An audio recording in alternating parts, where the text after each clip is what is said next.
Memang berdoa itu tidak ada wasilah antara kita dengan Allah, ya. Tidak bisa dia dikiaskan seperti mau berjumpa presiden, mau jumpa gubernur harus ada orang dalam misalnya itu, harus ada orang perantara begitu. Kan sebagian orang mempermisalkan seperti itu. Nah, kalau kita hubungan kita dengan Allah SWT itu langsung ya.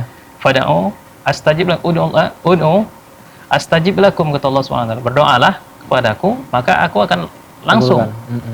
Jadi dia baca doa itu langsung diijabah oleh Allah Subhanahu wa taala.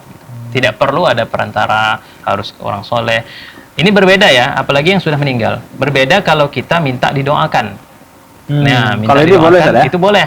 Misalnya kita datang kepada orang yang kita anggap dia akhlaknya bagus, kita anggap soleh, kita minta didoakan. Itu berbeda dengan ketika kita datang ke kuburan orang yang sudah meninggal, kita minta melalui mayat si fulan, melalui ruh si fulan, kita berdoa kepada Allah. Itu dua hal yang berbeda. Yang tidak diperbolehkan adalah mendatangi kuburan orang yang sudah meninggal, kemudian kita berdoa melalui jah si fulan, melalui wasilah si fulan, kabulkanlah doaku ini ya Allah. Itu yang tidak diperbolehkan.